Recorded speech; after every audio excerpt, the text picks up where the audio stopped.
As James said, my name is Sebastian Llanos Soto. I come from Chile, and I came to the US to study at Cornell in 2018. As he mentioned, I'm working with Dr. Renata Ivanek, and my project had to do with zoonosis a lot. So currently I'm working with Salmonella Dublin, which is a pathogen of dairy cattle, which is very relevant right now. I also have I'm working with COVID, and I have other projects with horses. So yeah, I'm very happy to be here. I would like this to be more than a talk and a presentation, to be a discussion. If you have questions or you have experiences or comments, please share them. I would be happy to learn from you as well. And yeah, I'm just happy to be here and to give this presentation to you. I think it would be nice for us to get to know each other. We are not many, so maybe we can introduce, and so we can get to know each other, and maybe saying your name and what kind of animals do you have, and why did you decide to come to this talk? It would be nice if someone can start sharing. So let me kick it off, and I'm a horrible co-worker here. So Steph is the new livestock educator here in Ciciosa County, and I was doing a poor job here of being a host, and I didn't introduce her. So she's recently hired. She's most recently coming from Penn State, and so she's has a background in natural resources as well as doing some farming with animals.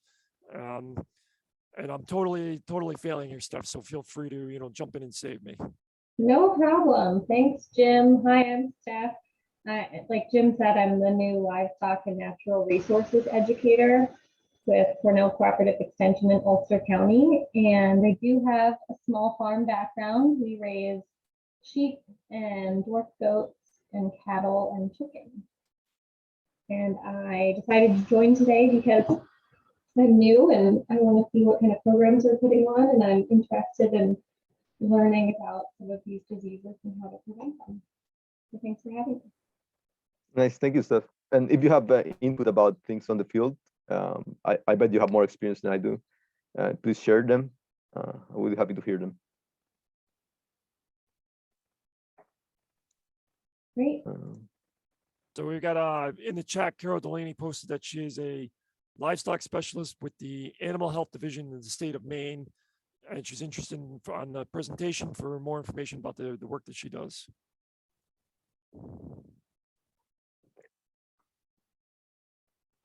Yeah, Carol, I mean, do you want to, I see you here. Do you want to, tell us a little bit about you, or you want to do it? I don't know. Can you hear me? Yeah. Yep. Okay. My mic isn't very good. Let's see. I have more of a background in dairy cattle, dairy sheep, and dairy goats.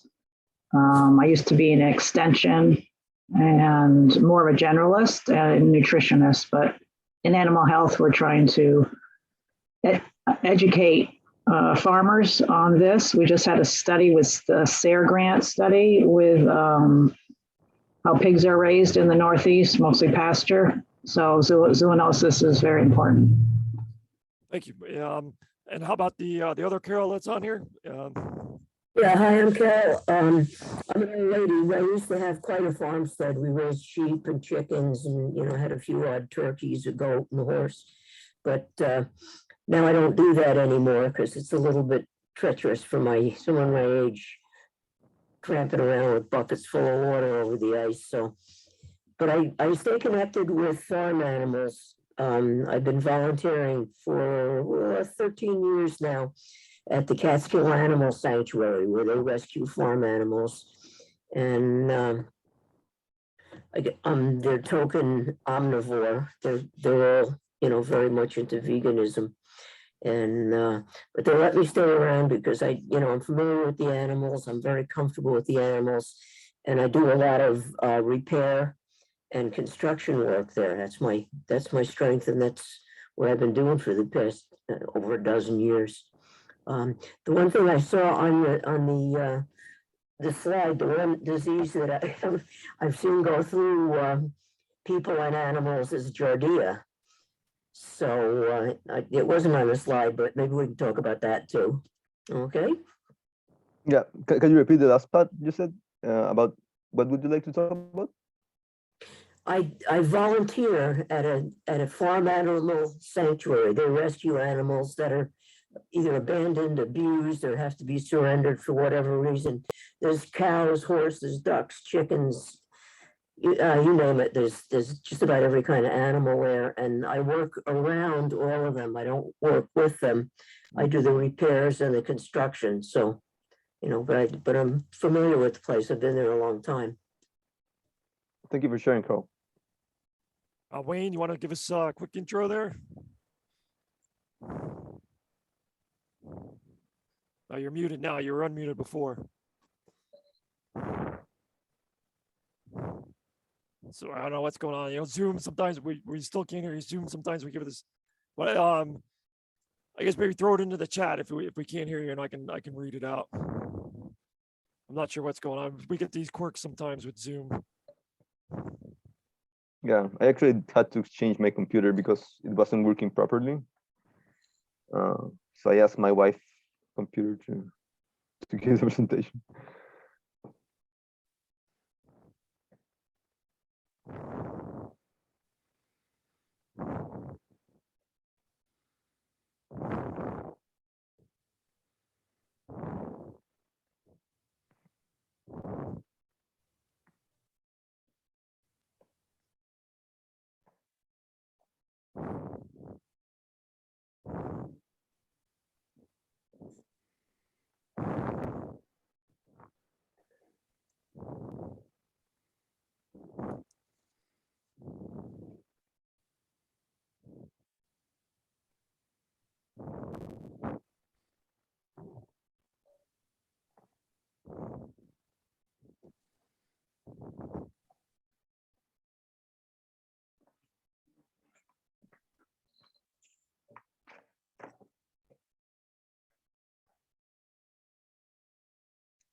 Maybe I can add my phone number here.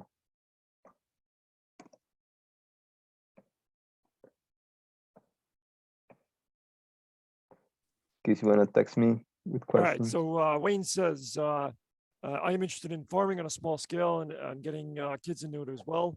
I wants to learn about the risks. He says friends who've caught ringworm, ORF. I'm not sure what Sebastian. I guess you may know what that is. I don't, etc. So interaction with children on the farm and diseases they may come in contact with, and I guess staying healthy on the farm and keeping everyone safe. Okay. Yeah, I think I'll get started. And again, please feel free to ask me questions or exchange experiences. And this we will be talking until 2. But if you have further questions or you want to contact me, my phone number is there. You can text me or you can send me an email to my email account. Okay. There you go. Okay, so first, this is the structure of the talk. I will first start talking about zoonotic diseases, how they can be transmitted to us, and what animals can transmit zoonotic diseases. Then I'll talk about specific zoonotic diseases. I won't talk about all of them because there are so many. But again, if you have questions about other diseases, you can send me an email or we can talk about it if you have time. And then open questions so we can discuss more freely. So the main topic for today is zoonotic diseases. So that's why I came here to learn about them. And zoonotic diseases are basically diseases that animals can transmit to us. We can get zoonotic disease from wildlife. And the most widely known example of this is rabies. Then we have pets that can also transmit diseases to us, and farm animals. I'll focus mostly in poultry and swine, but I also have some diseases that are for goats and sheep. And sometimes I'll talk about pathogens. And when I refer with pathogens, it's just the agent of disease. So it can be the bacteria, viruses, or fungi that are causing the disease. So how zoonotic diseases are transmitted? There are many ways that they can be transmitted, but I'll focus on 4, which are the ones that are related to the disease I'll talk about. The first one is airborne transmission. And airborne transmission is when an animal is infected and they are breathing or they're coughing or sneezing, and they release droplets, and these droplets can contain viruses or bacteria that if we breathe them, if we inhale those droplets, we can get infected.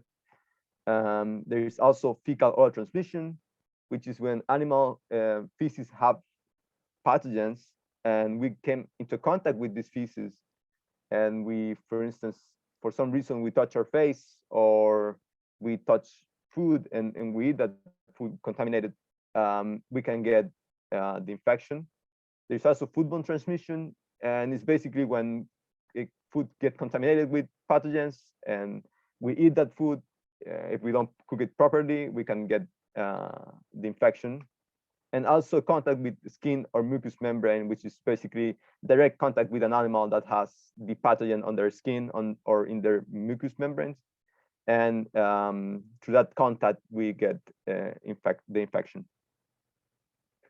So it's very important to consider that when you have animals, there is always a risk of becoming infected with pathogens ourselves, or also we can be risking our family to become infected if we don't take the necessary precautions to prevent that. So the first pathogen I'll talk about is Salmonella, and Salmonella is very widespread in different species. Here I just did some of them. So we have sheep, goat, we have poultry, and we have swine, but cattle can have Salmonella, or pets can have Salmonella, horses can have Salmonella, turtles, you have a pet turtle or a guinea pig, they can have Salmonella and they can infect you if we don't take the necessary precautions. And it's a very important cause of disease in the US. More than 1 million infections happen a year, with more than 25 of those being resulting in hospitalization, and 420 deaths, which is a very high number if you ask me. Also, when we have animals in our backyard or in our farm, and one day we go to the livestock market and we get new animals, once we introduce this new animal into our flock or herd, there's a possibility that the animal is infected, because sometimes they don't show symptoms. And by those animals sharing with the animals that we already had, if these animals are infected and start spreading disease through their droplets or their droppings, they can infect our animals. So that's what I mean here by when animals interact with their environment, they can become infected. And something that's very important is that children and people that's immunocompromised, including elders, are more susceptible to disease. So if they become infected, they are more likely to develop severe disease and even death. So that's something to keep in mind if you have children at home, to be well aware of what they are doing with the animals, that they are watching their hands after handling the animals. Those are very important measures that we can take to prevent disease. So there are many opportunities for transmission when we are cooking. If the food is contaminated, then if we don't cook it properly, we can get infected. Also at the slaughter, if we are slaughtering an animal, if we don't clean the surfaces after slaughtering, or if we don't clean our tools, every time we slaughter an animal, we'll be contaminating the food that we are getting from the animal. So it's very important to be cautious in that sense. Clean everything after you slaughter an animal. During handling and after handling, if the animal has feces on their feathers or on their skin, and we don't notice that, sometimes if we are not cautious enough, we can contaminate other surfaces that can then, if we touch our surfaces or children or other people, they might get the infection. And also it's very important to clean your tools and the surfaces that are in your that you are using in your farms or backyard. So we prevent pathogens to persist there from persisting there. So now I want to know if you are paying attention with what I'm saying, or if you can deduce some things based on what I said. So we know that Salmonella can be transmitted to humans when coming into contact with animal feces and with contact with contaminated food. So what measures do you think we can adopt to prevent its transmission to humans? So here are 4 options.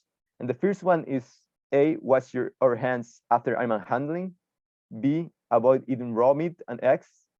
C, clean surfaces and tools after slaughter. And D, all of the above. And you can voice your, okay, you're already answering. You can voice your option or write in the chat. Yeah, I think all people answer with D. Yeah, that's the correct answer. All of these are measures to prevent disease from Salmonella and also from Campylobacter, which is another pathogen we will talk about next. And we will talk about these preventive measures more deeply in the next slides. Okay, let's continue. So if you have swine, you have to you have swine or poultry, you have to be very mindful because it is estimated that every 3 to 5 swine herd in the US might be colonized with Salmonella. So this is pretty much to evidence that swine is if we are not careful, we can get Salmonella from swine. The symptoms in swine are mostly observed in young animals, but it can occur at other age. And these symptoms include fever, loss of appetite, and diarrhea. And the diarrhea sometimes have this presentation, which is this smelly liquid yellow feces. And something that's very important about Salmonella is that infection can persist in some animals, which is called the carrier state, which basically means that the animal will become infected. They will show symptoms, and then these symptoms will go away. And you will believe that the animal is already healthy, but the bacteria is hidden. And it will show symptoms again. It will start spreading again the Salmonella in the environment. So carrier animals are very, I would say, troublesome when they are in your farm or in your backyard.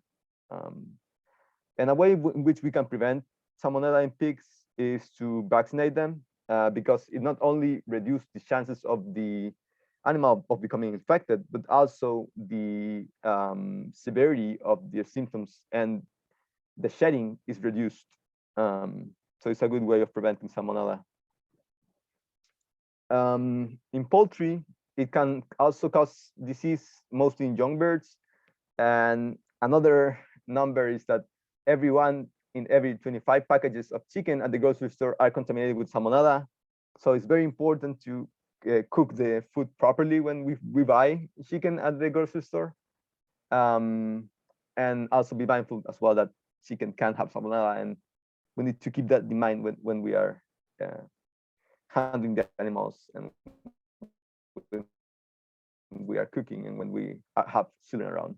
I'll be repeating a lot some things because I think they are important. Sorry if it sounds a little bit repetitive, but I think I see a comment. Yes. I'll have to look for the. Carlos is asking me in the chat, does vaccine have to be repeated periodically? The answer is yes. I'll need to find the actual protocol for vaccination in swine because I don't remember, but I can send it to you by email if that's okay. But yeah, I think the vaccination has to be done yearly. But I'll get back to you on that, Carol. I'm sorry that I cannot answer that question immediately. So regarding poultry, symptoms in poultry include blindness, diarrhea, conjunctivitis, growth retardation, twisted necks, and pain at walk, which the technical term is lameness. And there are also vaccine available to prevent Salmonella in poultry. Okay. In the case of sheep and goats, the symptoms can be fever, depression, diarrhea, and intestinal disease. There is just for your information, this is not in the US. This one that I'm mentioning here, which is Salmonella aborticubis. But if you have heard of it, it's very nasty for goats and sheep because it causes abortion, placenta retention, and stillbirth. But also, it doesn't have a high zoonotic potential, so it's very rarely transmitted to humans. So it's not a big concern in that regard. But I just wanted if you knew about it, or if you have heard about it, for you to have this information. If you become infected with Salmonella, you could experience diarrhea, vomiting, fever, and abdominal cramps. The incubation period, which means the period from the time you got infected to when you started presenting symptoms, is from 6 hours to 6 days. So the disease develops very quickly. There is no vaccine available against Salmonella in humans. And I'm talking about non-typhoid because there are two types of Salmonella, typhoid and non-typhoid, but the one that's zoonotic is the non-typhoid Salmonella. And if you develop severe symptoms, then it's very important for you to call your healthcare provider immediately.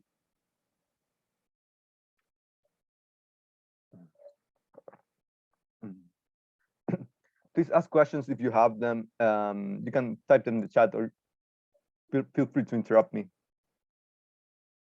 Can humans? Yes, they can. So Salmonella is very generalist, which is called, which means that they are able to infect many different animals, including us. And depending the type of Salmonella, there are different types of Salmonella which are called serotypes, but I won't go too deep into that. But some of them are more infectious for certain species than others, and have certain differences in their clinical course. So the answer is yes. If we get, for instance, infected with Salmonella cholera suis, which is the most common one in swine, and swine get to be in contact with our feces, which is very rare. That's why it's not talked much. I don't think that will happen, right? But if you're asking me about the possibility of happening, yes, it can. If you do it, then it would happen. But it's not a concern really. It's more from animals to us because we are working with them. We have to clean their feces. We eat them. So it's the chance of getting from food from animals is the one that matters, I would say. So yeah, I hope but that's a good question. Thank you for asking. Okay. So talking about numbers regarding backyard poultry, this information is from the CDC, and they have information from many years, but I just wanted to talk about the last year, just for the sake of time. In 2021, more than 1,000 people got sick in the United States from backyard poultry. So they got Salmonella from poultry, and 47 of those were from the from New York State. And from all the cases that occurred in the United States, 273 were hospitalized and 2 were deaths. And this number here, for me, I think it's very relevant. Is that a high percentage of these cases that happened in the United States were actually children. And some of them were even like very, very young infants, right? So again, very important to be aware of kids when they are handling animals, because they are more susceptible to disease. In these cases, might be more than the actual numbers that the CDC have recorded, because not all the cases that occur are actually reported to the Department of Health in each of the states, right? So this number might be higher. So what I want you to take from this is that poultry in your backyard can be, you should be aware that they might transmit Salmonella to you, and that cases are occurring in the United States. Just to show you a little bit more of information about this. New York State is actually one of the states in which the number of cases of Salmonella from backyard poultry is the highest. So, as I mentioned, like 40 something cases occurred last year in New York State. So cases are occurring here. And then another thing that is another reason to be cautious about the infection with Salmonella is that Salmonella might be resistant to antibiotics, which basically means that if you're infected with Salmonella and this Salmonella happens to be resistant to multiple antibiotics, then you basically you close the door to different treatments with certain antibiotics because those antibiotics won't be effective in your treatment. So that can make your treatment more costly because you have to get treatment for alternative antibiotics that might be more, the price might be higher, and then you might be paying more. So it's very important to consider that if you get infected with Salmonella, there is a chance that you might get one Salmonella that's actually infected with, that's resistant with antibiotics. So just another reason to be cautious. Are there any other questions so far? I don't see anything in the chat. Looks like you're doing well. If anything comes up, I'll definitely interrupt you. Thank you, James. Okay. So now I'll talk about Campylobacter. And Campylobacter is very similar to Salmonella in many senses. One is that it's also a generalist in the sense that it can be present in different species, in many species actually, and all of these that are the same as in Salmonella basically. So sheep, goat, cattle, and I don't have the icon for cattle, but cattle and then poultry and swine is prevalent. Yeah, I already said that. And then this is actually similar to Salmonella, is a very important cause of diarrheal illness in the United States. So there are more than 1 million illnesses each year. It can be found in different farms, but birds are the most important reservoir of infection. And what this means is that birds might be infected with Campylobacter, but they won't be showing symptoms. They will just be carrying and spreading the pathogen without showing any symptoms. And the transmission is fecal oral. So if we get in contact with feces, we'll get infected with, we get in contact with infected feces, we'll get the infection. And they also can contaminate food, and we can get infection through that way as well.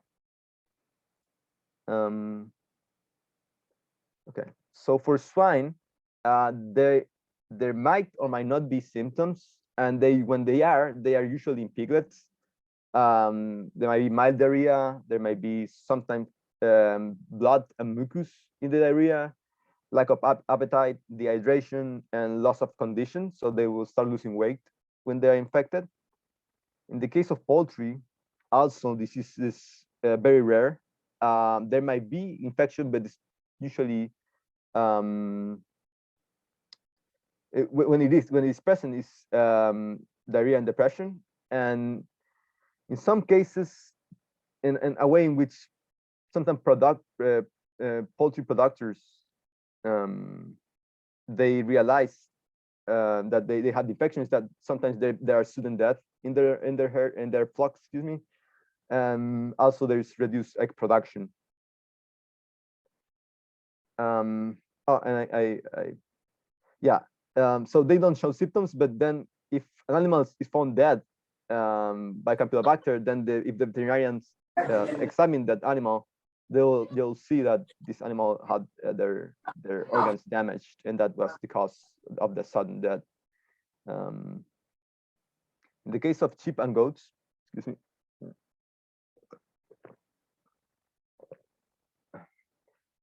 As well, very similar. Most of the time it's asymptomatic, so there are no symptoms being shown by animals, but there might be some very severe things if they happen to be symptoms.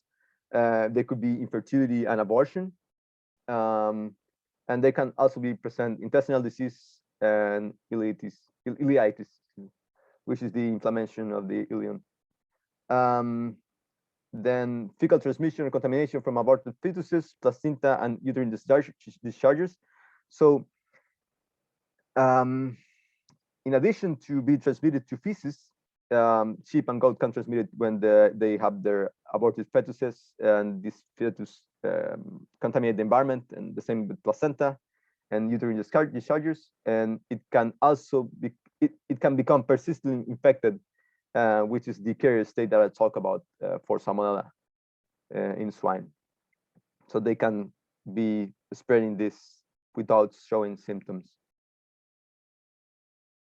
In the case of human, if we get to be infected with Campylobacter, we can have mild to severe diarrhea, bloody diarrhea, stomach pain, cramps, nausea, and/or vomiting, fever, headache, muscle pain, and the infection is usually self-limiting, which means that after a while, your immune system will get rid of it and you'll be healthy again.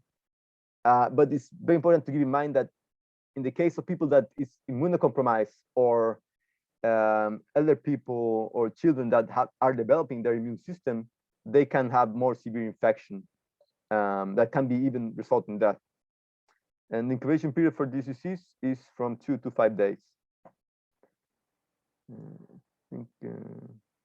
So there's just a comment from Carol Delaney that could also be transmitted in sometimes in raw milk. Thank you, Carol. Thank you for that comment.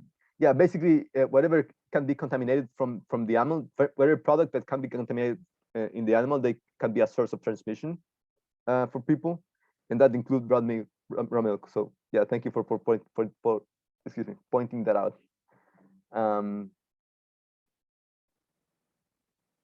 Okay, so recommendations to prevent both Salmonella and Campylobacter, very important. And the first one I want to put here is always wash your hands after you handle animals, after you work in your farm or your backyard. It's very important that we take precautions around backyard animals. As I mentioned at the beginning, if you introduce a new animal, a good way of preventing disease being introduced in the flock or herd is to quarantine animals. And that means just to separate them for a little while. The minimum recommended is 2 weeks. But if it's more than that, it would be better. And that way you prevent diseases from these new animals that you are acquiring for being transmitted to animals that you already have. Always supervise kids around the animals.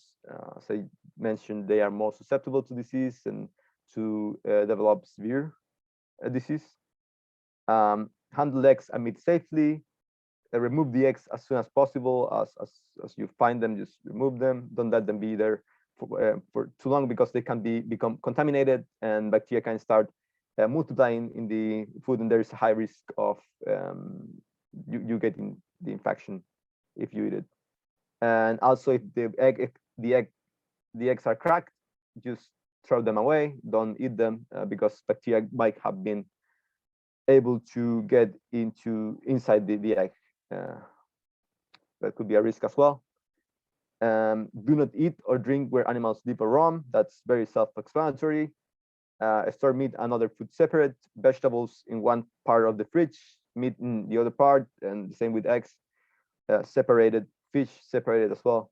That way you avoid cross-contamination, which would be one type of food contaminating another. Clean the animal environment and farm tools as often as you can.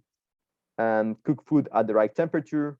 165 degrees, I think, is the Fahrenheit is the most recommended temperature for most meats, but I think there are some meats that require higher temperature. But yeah, it's important to cook your food properly. Are there any questions about this? Yeah, so there's question from Anne Marie wondering if there's any treatment. So say if you get sick with one of these illnesses, some Salmonella or Campy, is there any treatments for humans after you become infected with them? Yeah, in the case of Campylobacter, you usually will go through infection and you don't need to get treated most of the time because it's self-limiting. which means that it will just, your immune system will get rid of it eventually. But if you get to have some severe symptoms, if you had you have, for instance, bloody diarrhea, or if the infection is too persistent, then I recommend you to call your healthcare provider to get assistance in that regard. For Salmonella, there's antibiotic treatment.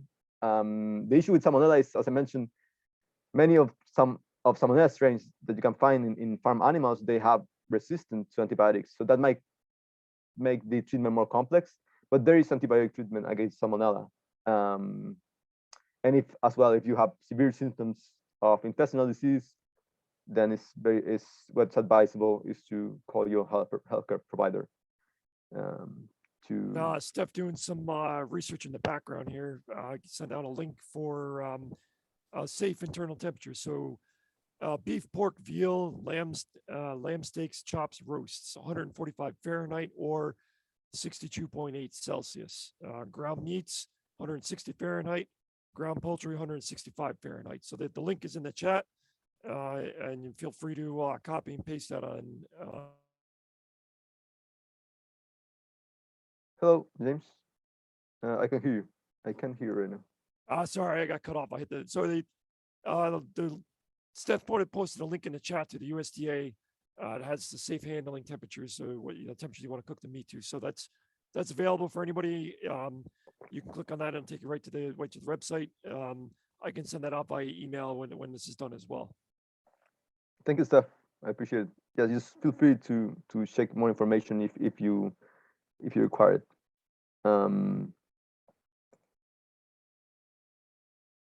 Okay, I think. Yeah, I think I'll be going a little bit faster because we are getting. I'd like to just say something. Yes, sure. Part of the problem with those diseases, the enteric diseases, are dehydration, and that's especially serious in children and the elderly and people that are immune compromised. So it pays not to mess around with that stuff. See somebody and get checked, because you may need to be hydrated. You may need to have, chemicals in your body balanced. I mean, there's a lot of drugs that can treat the symptoms, but what really kills people ultimately is the dehydration and the chemical derangement. Yeah, I agree, Carol. That you're totally right. I think the most recommendable thing is to go to your physician if you're unsure about the symptoms, and the hydration. Yes, it's very threatening if you don't get, because diarrhea and vomiting basically make you lose a lot of water in your body. So it's very important to keep hydrated and get the electrolytes you need. So I agree with you, Carol. Thank you for sharing that. Okay. Yeah. So one thing that considers when you're working with animals is that no matter how clean and healthy they are, they can still be infected. They are just not showing symptoms. So always be cautious around animals. So another question, quick quiz. Which of these measures could help preventing Salmonella and Campylobacter infections in humans? And you can select more than one alternative here. A, clean farm tools, including boots and clothes. B, separate meat and eggs from vegetables in the fridge. C, eat in areas where animals roam. And D, wash your hands after handling animals and animal products. What options do you think are the ones that are correct? You can select more than one. Okay, so James is saying B and D.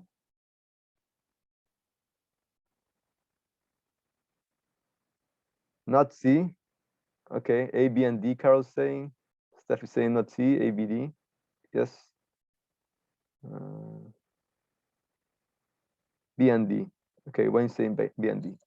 I know Wayne, you cannot tell right now. But Wayne or James, why do you think B? Oh no, excuse me. Why do you think A is not an option? It's not a way of preventing these infections from happening. I don't know. I mean, so I don't have much experience. Honestly, I don't have any experience with livestock, but I saw separate meat and eggs, and I definitely remember that from the previous slides. And then with everything that we do, we're always talking about washing hands. I mean, I work with pesticides a lot. I mean, vineyards where they're spraying pesticides, and always think about washing hands and making sure your hands are clean before you touch something else. So those two I went to immediately, and maybe I missed days. So going back, yeah, I could see, cleaning, making sure things are clean. You're coming from the farm to the house, not bringing those things with you. Yeah, I agree. Yeah, I think that's really correct. So yeah, it's very important to clean your farm tools and your clothes because you can't be spreading the bacteria or the viruses around if you don't do so. So yeah, very important. Okay, next one. Okay, so now I'll talk about Erysipelas. I'll start talking more briefly about some of these diseases because there are many and we don't have much time. So Erysipelas is mostly known as diamond skin disease because in pork they cause these diamond-shaped lesions. I'll show a picture after these slides. They can sporadically occur in swine and poultry at any age, and turkeys is more common in older birds. It's transmitted through feces, urine, saliva, and nasal secretions. Transmission to humans occurs through cuts in the skin. So if you are slaughtering an animal and you have a lesion, a cut, then the pathogen can enter your body through that way. In humans, it causes skin disease, and in very rare cases, it can lead to endocarditis. And here there's just the lesion that it can cause in humans. It's pretty itchy. And swine, it causes high fever, prostration, which is basically they don't want to move, lack of appetite, thirst, and occasional vomiting. It has this diamond shape. You can see here lesions, and the animal that's more of a heart, but yeah, they look like diamond. There might be sudden death in swine, and persistent infection can lead to joint lesions and leg paralysis. This if the infection becomes chronic. The animals can present this, although it's more rarely.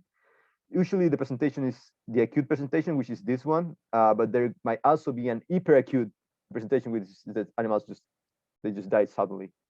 And there is oral vaccination that's available to prevent this disease in swine. In poultry, turkeys are the one that suffer the most, I would say. They can suddenly die from the infection without any clinical sign.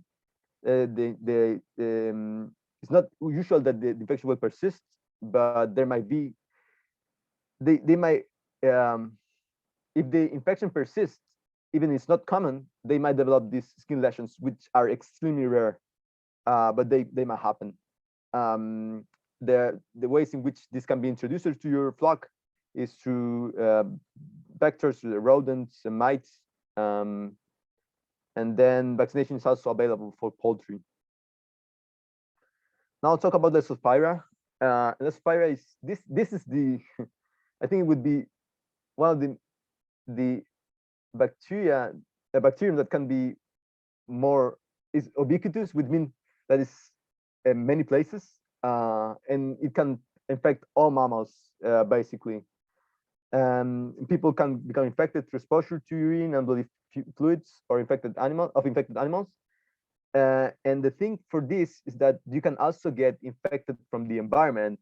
And what I mean by this is that a farm animal can pee in a pond, or a pond they might pee and then a pond might be formed, and Leptospira will survive for a while in these ponds. And if you get in contact with the bacteria, like through these ponds, like walking through them, or for any reason you touch them, you might become infected with Leptospira. So it's very important to get rid of those ponds when you see them being formed in your backyard or in your farm. Symptoms in humans include fever, chills, headache, muscle ache, vomiting, liver and kidney failure.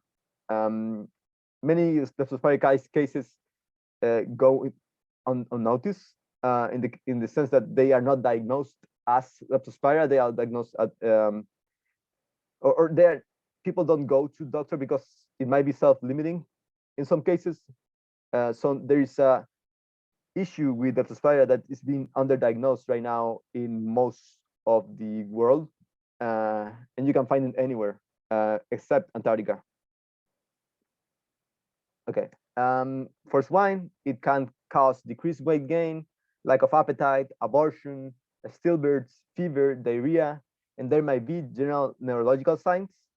So yeah, it could be very nasty in swine.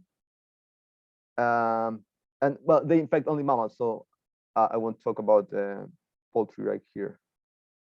Now I'll talk about listeria, which is a foodborne disease. So that means that it's mostly transmitted to contaminated food, mostly dairy products, also meat, and contaminated vegetables that were cross-contaminated with listeria. One thing that's very important about this pathogen and that most people associated with it is the fact that it can survive in the fridge. So that's characteristic that makes it very threatening if you don't clean your fridge often or if you don't cook your food properly. So the most important thing to do when you want to prevent this pathogen from infecting you is to cook your food properly. That's or rinse your vegetables properly as well. And the people that should be most aware of this pathogen is the people, the women that are pregnant, because infection with listeria can cause miscarriage. So it's very important to be preventive if you're pregnant or if your wife pregnant or someone you care about is pregnant, and you have animals. The symptoms in humans include fever, muscle aches, nausea, and diarrhea, and it can also cause meningitis. In sheep and goat, it can cause disease. This listeria can be found in the environment. So if the environment is contaminated or manure is contaminated or soil or your pasture, then animals, if they eat them, they might get infected and they might develop high fever, depression, lack of appetite, cycle in one direction, which is neurological sign, right? They will be just walking in one direction, one time again. Conjunctivitis or sometimes blindness. There might be paralysis of the face, and you will see it as a sign like this with the dropped ears. Then abortion, which doesn't show if animals go through abortion, then they don't show any of these other symptoms, but abortion can also cure. I think I see comments. Yeah, Carol says it can be deadly in goats, but cows seem to tolerate it. Yeah, that's true. And then Anna Marie is commenting that thiamine and vitamin B, goats are unable to absorb it. Yeah, that's a very good detail. Yeah, thank you for pointing that out. Yeah, both of those are true. So thank you for bringing that information. Yeah, it's pretty nasty, and even in humans as well. It's important to be preventive, and I've seen cases associated with fish food, like sushi, but mostly dairy products, but also this cantaloupe. So they can be found in many food that are contaminated. So I think listeria is a very important foodborne pathogen that we should be aware of, particularly if you are pregnant or people you care about is pregnant. Now I'll talk about Trichinella, which is not a very important issue in the US right now. It used to be in the 19,000s. So that's very far away from now. But you can see here that cases back there were like 500 cases a year. But now in 2018, these cases, 2013, this is the last count. Cases have dropped dramatically. And Trichinella is a parasite that establishes itself in animals, mammals. And in terms of farm animals, the most commonly associated with Trichinella is the the swine. So if you eat this meat from swine it has this cyst in them, you can become infected with Trichinella and have very general symptoms such as nausea, diarrhea, vomiting, abdominal pain, fever, muscle pain, and fatigue. And one way of preventing this is to avoid eating undercooked or raw meat that will kill the parasite. And it's also very important when you are eating wild meat, wild game meat. And in the US, the most common meat that has this parasite in the wildlife is from bears. So if you will go and eat bear meat, that you have to be aware that it might be parasitized. And another way of preventing this disease is to first freeze the meat before you eat it. So freeze it at very low temperature for 20 days will kill the parasite, and you will be able to eat it.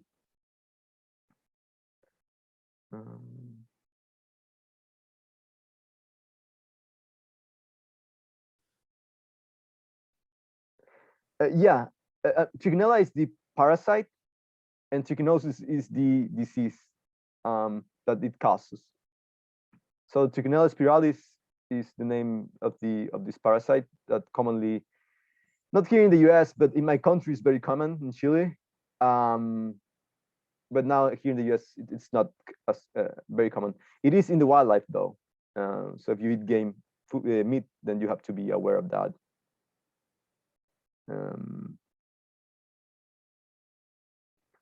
Then I'll talk about Q fever. So Q fever infects people through inhalation.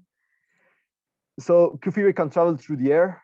So even though if you don't have animals, you can get infected with Q fever, which is very nasty, excuse me, from this pathogen. So it's a bacteria that generates spores, and through these spores, it's able to travel by wind. Human infections associated with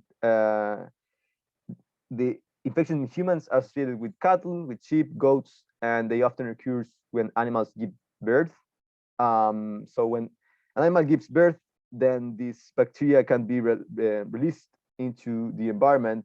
So it's very important to clean everything after an animal gives birth, or if there's if an animal gives birth, it's very important to get rid of everything, clean the environment, so it won't be spread to other animals. Symptoms in humans include fevers, chills, night sweat, headache, fatigue, excuse me, and chest pains. So it's very general symptoms, and it can cause abortion or premature delivery in pregnant women. So pregnant women should also be aware of this, although this disease might be more, it can be preventable, and there are ways you can prevent it in your farm. But if you have bad luck and you come in contact with this bacteria in the air, then you can get infected with it. So the ways of preventing is properly dispose all birth material after livestock animals have given birth, and they contaminate and disinfect areas where animal gave birth. And unfortunately, there's no vaccine available for treating this or preventing this disease. I think I need to, so this is basically the same I just mentioned.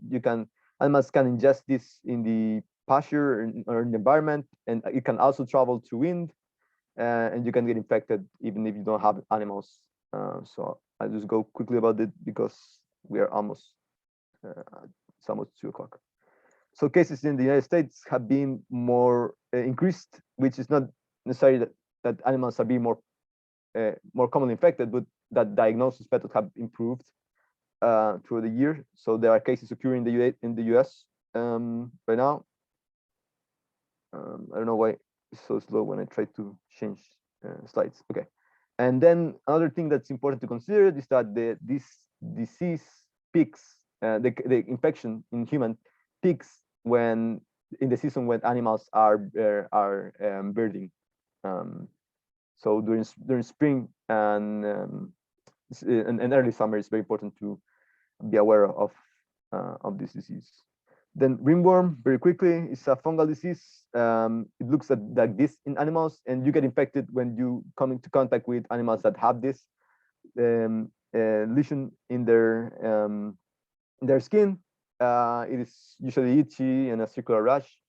not very concerning because it's usually self-limiting in animals, but in humans you can have antifungal treatment and just get rid of it. And I think those are all. I had more, but I think yes, I think we're just in time. If you have questions about